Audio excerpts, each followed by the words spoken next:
아모스서 5장 1절은 애곡하는 노래로 시작을 합니다. 장송곡을 들어라 라고 하는 애곡하는 노래로 시작하고 17절도 역시 애곡으로 끝나는 독특한 구조를 가지고 있습니다. 애곡에서 애곡으로 라고 하는 이 구조는 단순히 비극적인 예언이 아니라 이스라엘 백성이 하나님의 마지막 간절한 호소를 듣고 돌이키기를 바라는 아모스 선지자의 간절함을 보여주고 있습니다. 특별히 우리가 읽은 말씀 14절로 17절은 진정한 하나님의 찾음이 무엇인지, 그리고 하나님께서 백성들이 어떻게 살아가기를 원하시는지를 가르쳐 줍니다. 먼저 하나님께서 하나님을 찾는다라고 하는 의미는 복잡하거나 또 엄격한 종교적 의식이 아닙니다. 또한 그들이 생각하던 성소순례라고 하는 눈에 보여지는 그럴듯한 거룩함을 쫓는 것이 아니라 일상생활에서 행하는 지극히 평범하고 기본적인 도덕적 선택을 말합니다. 그래서 본문에서 말하는 악이라고 하는 것은 의인을, 무고한 자를 학대하며 뇌물을 받고 가난한 자들을 억울하게 착취하는 것을 가리키고, 사회적 불의와 약자 착취를 말하며 선은 이러한 악을 바로 잡는 것을 의미합니다. 그래서 하나님을 찾는다라고 말할 때는 어떤 지금 아모스서에서 강조하는 공의와 정의를 바로잡는 것을 강조하고 있고, 또한 개인적으로는 하나님의 말씀 앞에 바로 서는 겁니다.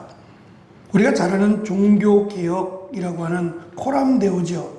하나님 앞에서라고 하는 라틴어인데, 이 하나님 앞에서라고 하는 이 슬로건을 내세우고 모든 종교 지도자들 또는 신앙인들이, 믿는 자들이 하나님 앞에서 자기를 돌아보고 하나님 앞에서, 하나님 말씀 앞에서 자신을 돌이키기를 원한다라고 하는 것이 종교개혁의 슬로건이었습니다.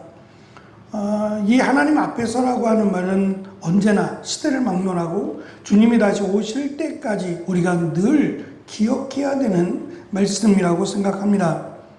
특별히 15절의 말씀을 보면 혹시라고 하는 말씀이 등장합니다.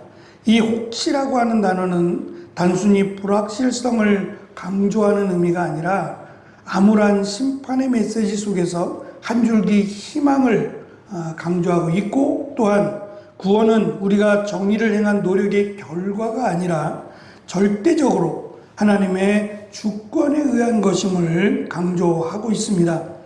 우리가 최선을 다해서 선을 행할지라도 우리의 의는 불완전합니다. 구역장 성경 공부할 때 이단들이 우리를 타겟으로 하고 우리를 넘어뜨리려고 하는 그 질문이 당신은 의인입니까? 죄인입니까? 라고 하는 질문이라고 말씀을 드렸습니다. 혼란스러울 수 있습니다. 죄를 짓지 않고 살아가려고 노력을 하지만 죄를 짓고 살아가는 죄인이기에 죄인입니다 라고 말할 가능성이 높기 때문입니다. 특별히 이 한국적인 기질은 양심을 많이 강조하고 또 이 양심에 대해서 호소하는 소리를 또 우리가 많이 관심을 두다 보면 감히 의인이라고 말하기가 부끄럽고 또 의인이라고 말하기가 좀 부족한 그런 그 생각을 갖게 마련입니다. 하지만 성경은 예수 그리스도를 믿음으로, 예수 그리스도의 대속과 부활로 인해서 그를 믿는 자는 의인 또는 의롭다라고 하나님이 칭해 주셨다라고 명확하게 되어 있습니다. 그래서 우리는 의로운 자 또는 의인이지만 아직은 완벽하게 구원이 이루어진 때가 아니기에 여전히 죄 가운데 놓여진 자라고 생각을 해야 된다라고 말씀을 드렸습니다. 우리가 의롭다라고 하지만 완벽하지 않기 때문에 이 선을 행하는 것으로 구원을 받는 건 아닙니다. 그래서 혹시라고 하는 말을 통해서 하나님께서 긍휼히 여기신다면 우리의 구원도 허락 하시리라라고 하는 여지를 남겨놓고 있습니다. 마지막 피할 수 없는 결말을 강조하는데, 만약 이스라엘이 아모스의 마지막 호소를 무시하고 돌이키지 않는다면 그들에게는 최종적인 심판이 이를 것을 강조합니다. 특별히 슬픔, 애곡이 가득한 도시가 될 것을 강조하고 있는데, 온 도시의 광장과 거리, 심지어 포도원까지 애곡 소리가 가득할 것을 말하고, 죽음이 너무 많아 전문적인 울음꾼이라고 하는 장례식장에서 돈을 주고 우는 자들을 샀어요. 왜냐하면 너무 슬프면 이 우는 것도 한계가 있기 때문에 장례식장이 슬픔이 가득해야 된다라고 하는 그런 의미로 우는 자들, 계속해서 애곡하는 자들을 돈 주고 샀어요. 근데 그것도 모자라서 평범한 농부들까지도 곡을 해야 되는, 애곡해야 되는 비극적인 상황이 닥칠 것을 강조합니다.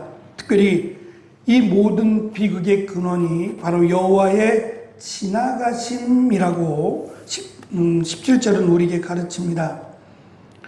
여호와께서 너희 한가운데를 지나며 라고 하는 여호와께서 지나가심이라고 하는 이 단어가 바로 출애굽에서 이집트에 내린 10번째 재앙을 기억나게 합니다.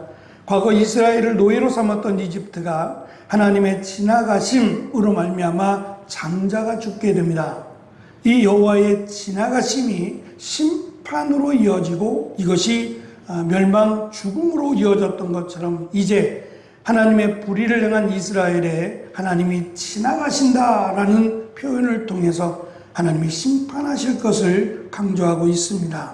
그래서 이 말씀을 통해서 우리가 나아가야 할 길은 먼저 일상 속에서 선을 행하고 악을 멀리하는 삶입니다. 또한 말씀드린 것처럼 하나님 앞에서 내가 예수 그리스도를 믿음으로 구원받은 자의 합당한 삶을, 말씀에 합당한 삶을 살고 있는지를 늘 돌아보아야 합니다. 그리고 혹시라도 연약한 이들이 하나님께로 돌아올 수 있기를 저들을 위해서 함께 중보하며 저들도 하나님의 은혜, 하나님의 자비와 긍휼을 경험할 수 있는 귀한 은혜를 허락해 주시기를 우리가 또한 기도해야 할 것입니다. 믿는 자들이 적다, 하나님을 찾는 자들이 적다라고 하는 단순히 세상적인 흐름이 아니라 안타까움이 되어야 합니다. 아모스 선지자는 이 모습을 보며 너무도 안타까운 모습으로 호소하고 있습니다. 그래서 믿는 자 한 사람, 바로 그 한 사람을 찾기 위한 하나님의 사랑, 자비와 긍휼에 감사하고 있습니다. 마찬가지로 우리도 마지막 때 믿는 자, 또 하나님을 찾는 자, 바로 그가 우리가 되고 사랑하는 성도들이 될 수 있도록 함께 기도하고 힘쓰며 또 연약한 이들이 하나님의 은혜를 경험하는 축복이 될 수 있도록 함께 중보하는 귀한 이 시간이 되기를 축원합니다. 기도하겠습니다.